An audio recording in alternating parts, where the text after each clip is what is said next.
بسم اللہ الرحمن الرحیم۔ السلام علیکم ناظرین۔ ابو جہل کو کون نہیں جانتا جو آخر تک ایمان نہیں لایا۔ اس کا اصلی نام عمر ابن ہشام تھا۔ ابو جہل وہ بدبخت کافر تھا جس نے ساری زندگی رسول اللہ صلی اللہ علیہ وسلم کو تکلیف اور دکھ کے علاوہ کچھ نہ دیا۔ فرعون اور نمرود کی موت کی طرح ابو جہل بھی کتے کی موت ہی مرا۔ حضرت عبد الرحمن بن عوف رضی اللہ تعالیٰ عنہ سے مروی ہے کہ جب جنگ بدر کا میدان سجا تو معاذ اور معوذ میرے پاس آئے۔ انہوں نے مجھ سے دریافت کیا کہ چچا جان، ان لوگوں میں سے ابو جہل کون ہے؟ میں نے ہاتھ کا اشارہ کرتے ہوئے انہیں بتایا کہ وہ ہے ابو جہل۔ انہوں نے کہا کہ پیارے چچا، اس ظالم نے ہمارے نبی کو بہت تنگ کر رکھا تھا اور بہت سی تکالیف پہنچائی، اس لیے ہم ابو جہل کو قتل کر کے چھوڑیں گے۔ حضرت عبد الرحمن بن عوف رضی اللہ تعالیٰ عنہ فرماتے ہیں، جو ہی میں نے ان کم عمر بچوں کو ابو جہل کا بتایا تو وہ بچے پوری رفتار کے ساتھ ابو جہل کی طرف بھاگے۔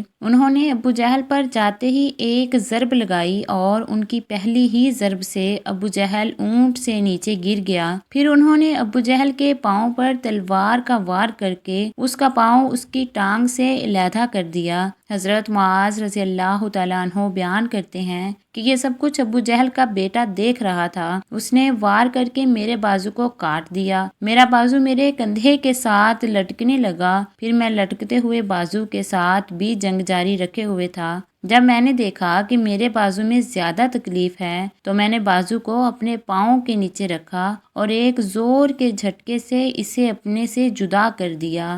حضرت معاذ رضی اللہ تعالیٰ عنہ سے مروی ہے کہ میں نے موقع پا کر ابو جہل پر پھر سے وار کیا جس سے اس کے جسم سے جان نکلنے لگی۔ ابو جہل کو موت کی گھاٹ اتار کر یہ دونوں بچے رسول اللہ صلی اللہ علیہ وسلم کے پاس جا کر عرض کرنے لگے، یا رسول اللہ، ہم نے ابو جہل کو قتل کر ڈالا ہے۔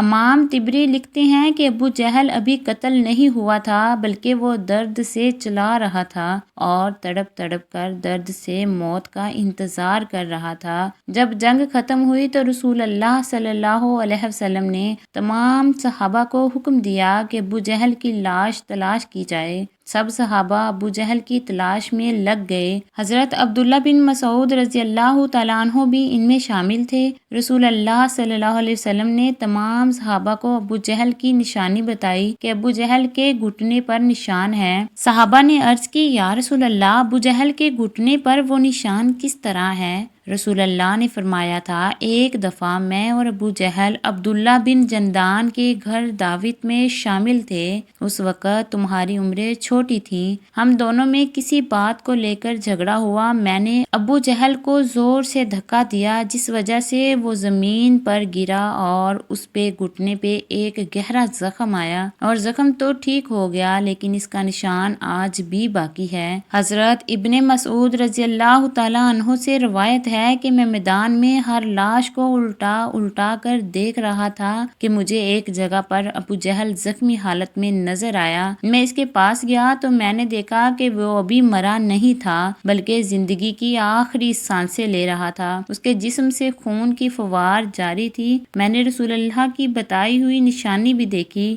اور مجھے یقین ہوا کہ یہی ابو جہل ہے۔ میں نے اس کی گردن پر اپنا پاؤں رکھ کر اسے زور سے گھسیٹنا شروع کیا تو وہ درد کے مارے چیخنے لگا۔ میں نے ابو جہل سے مخاطب ہو کر کہا، اے خدا کے دشمن، اللہ نے تجھے خوار کر کے رکھ دیا ہے۔ ابو جہل کہنے لگا، اس میں ذلت والی کیا بات ہے؟ میں تو اس آدمی سے بدلہ لینے کے لیے یہاں آیا تھا جس شخص کو تم لوگوں نے قتل کیا۔ اس نے مجھے دریافت کیا، بتاؤ اس جنگ میں فتح کس کی ہوئی؟ میں نے کہا کہ بے شک اس جنگ میں اللہ کے رسول کی فتح ہوئی۔ پھر اس نے کہا، اے ابن مسعود چرواہے، تو بہت ہی اونچی جگہ پہنچ گیا ہے۔ دوسرا قول یہ بیان کیا جاتا ہے، حضرت عبداللہ بن مسعود نے بیان کیا کہ میں نے ابو جہل سے کہا، تیرا قاتل میں ہوں؟ ابو جہل نے کہا، نہیں، تجھ سے پہلے مجھے کوئی قتل کر گیا ہے۔ ایک اور یہ بھی بیان کیا جاتا ہے کہ جب ابن مسعود ابو جہل کے سینے پر بیٹھ کر کہنے لگا، اے اسلام کے بدترین دشمن، تم تو فرعون سے بھی زیادہ بدبخت نکلے۔ فرعون نے پھر اپنی غلطیوں کو مانا تھا کہ میں ہی بلند ہوں، لیکن تم تو مرتے ہوئے بھی اسلام کے خلاف ہی بات کر رہے ہو۔ یہ سن کر ابو جہل نے جواب دیا، اپنے آقا محمد صلی اللہ علیہ وسلم کو جا کر میرا یہ پیغام دینا کہ ابو جہل اس دنیا سے چلا تو گیا ہے لیکن وہ یہ پیغام دے کے گیا ہے کہ محمد صلی اللہ علیہ وسلم کا سب سے بڑا دشمن میں ہی ہوں۔ ابو جہل کی زبان سے یہ سن کر میں نے ابو جہل کی تلوار پکڑی اور اسی سے اس کے جسم سے اس کا سر جدا کر دیا۔ فرماتے ہیں کہ میں نے جسم سے سر کو جدا کر کے نبی کریم کے پاس لے آیا۔ میں نے آقائے دو جہاں کی بارگاہ میں ابو جہل کا سر پیش کرتے ہوئے عرض کیا، رسول اللہ نے فرمایا، قسم ہے اس ذات کی جس قبضے میں میری جان ہے، بے شک یہی ابو جہل کا سر ہے۔ اور آپ صلی اللہ علیہ وسلم